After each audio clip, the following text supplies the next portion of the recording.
warahmatullahi wabarakatuh. Perkenalkan kami dari kelompok 3. Nama saya Siti Khoirunisa. Nama saya Maharani Indira. Nama saya Devita Raka Putri. Nama saya Nabila Saren. Nama saya Akbar Fadila. Nama saya Mulyadi Chandra. Tujuan kami membuat video ini untuk memenuhi tugas satu mata kuliah kami, yaitu Psikologi Pariwisata. Di video ini kami akan membahas bagaimana sistem rekrutmen dan sistem manajemen SDM di Hotel Red Doors Nirbotani Bogor.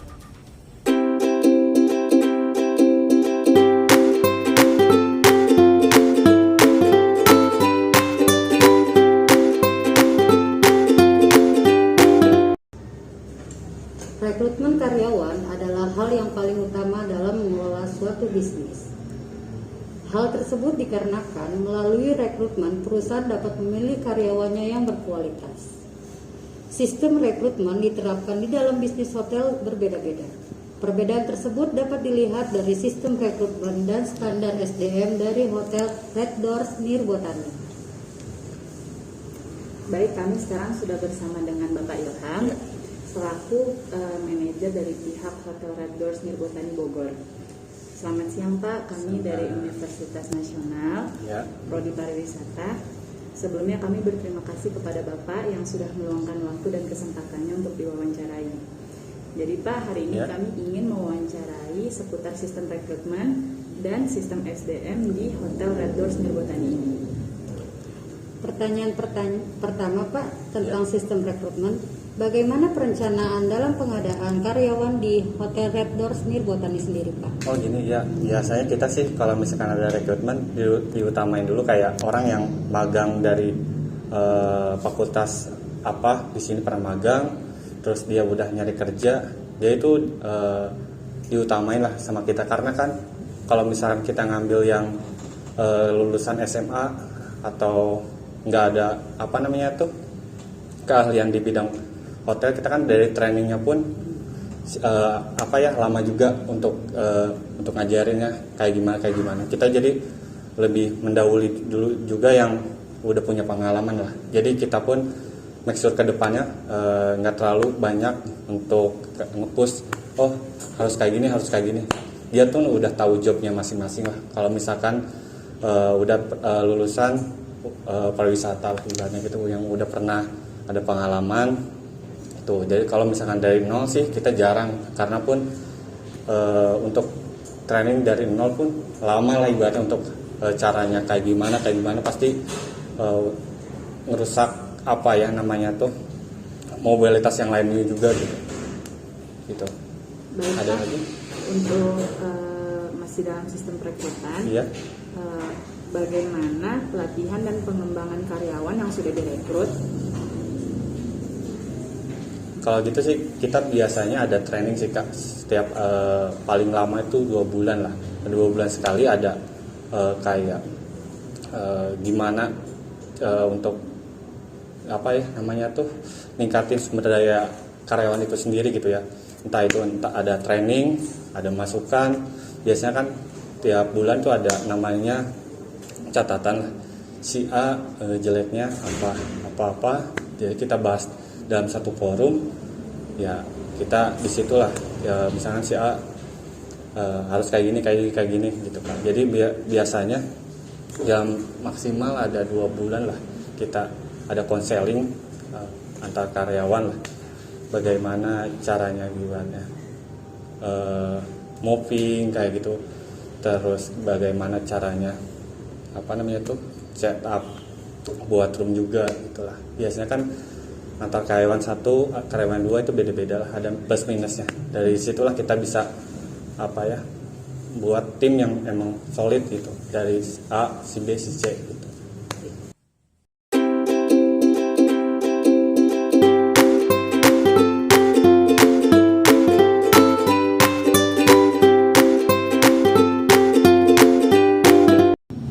Di sini saya akan bertanya, kira-kira bagaimana sih pengembangan dan pelatihan kepada karyawan yang baru direkrut? Pengembangan untuk karyawan baru ya kayak. Iya, jadi biasanya kan setiap hotel, setiap beda-beda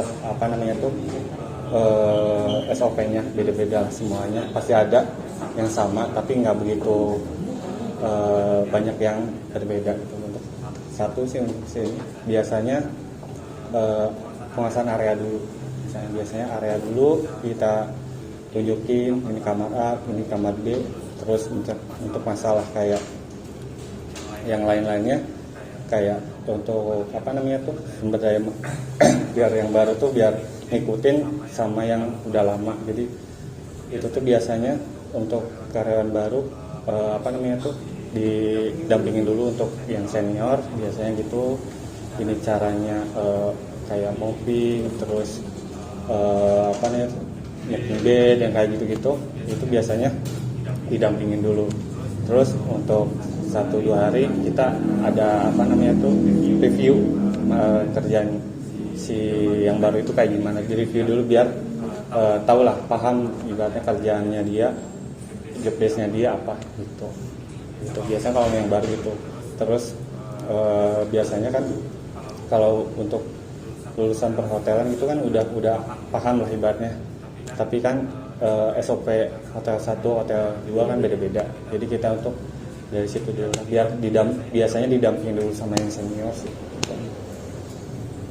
Untuk pertanyaan selanjutnya, kalau memperoleh informasi perekrutan sini dari mana aja ya?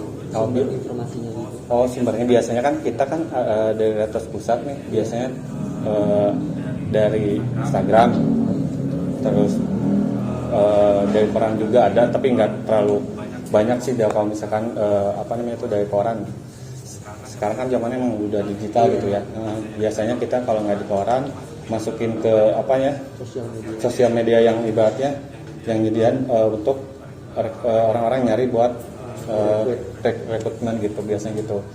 Terus itu kan cuma berapa persen nih biasanya yang kita rekrut tuh yang biasa udah kita magang di sini, kita utamain nih untuk pengalamannya. Biasa kan dia udah magang di sini 3 bulan, terus dia udah lulus, dia kan kita lagi nyari pun pasti kontaknya nggak akan jauh dari mana-mana gitu. Mau kerja nggak di sini kalau gini. Oke, interview cocok ya udah. Iya gitu.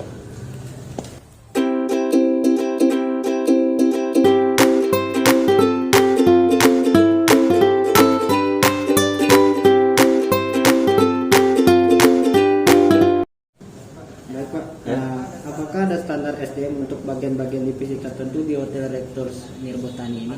Adalah nggak semua dipukul rata ya. Misalkan untuk bagian housekeeping itu beda, terus bagian accounting itu beda.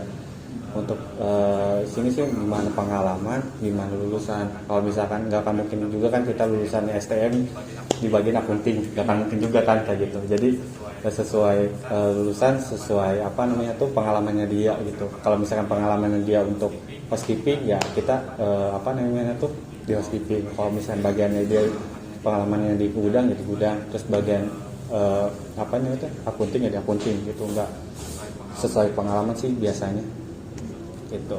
Untuk masalah dia taruh di mana gitu. Ada lagi? Bagaimanakah cara Hotel Rectors Nirbotani dalam menghadapi atau mengurangi tingginya turnover karyawan, Pak? Turnover karyawan. Jadi kita sih kalau di sini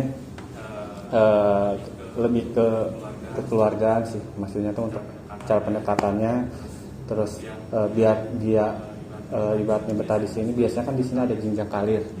Jenjang karir pun pasti ngaruh sama salary gitu. Jadi dia tuh kalau misalkan mau di sini pas apa namanya tuh kekeluargaannya dekat itu pasti kan dia tuh kinerja juga pasti naik. Di situ ada kenaikan jabatan, kenaikan salary juga gitu.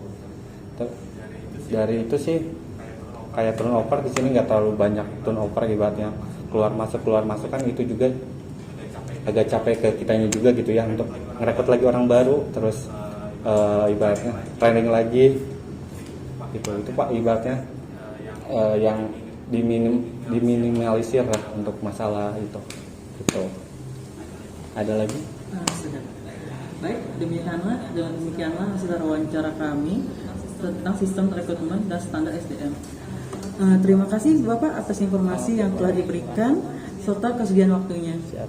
Terima kasih Bapak. Oke.